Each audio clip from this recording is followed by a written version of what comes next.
Ro'zg'orda bemalol bir kunda 300-400 kilo yemni chiqarib, hattoki savdoga chiqarishingiz mumkin, biznes qilishingiz mumkin.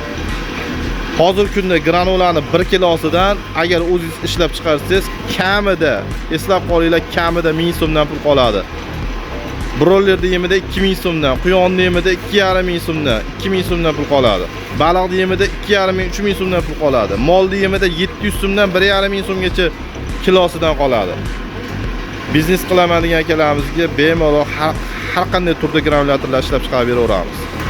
Ro'zg'or bor, mol, qo'y, tovuq, baliq, quyon xohlagan yo'nalishda yem chiqaraverasiz. Broilerda jo'jalariga ham bemalol yem chiqarsa bo'ladi.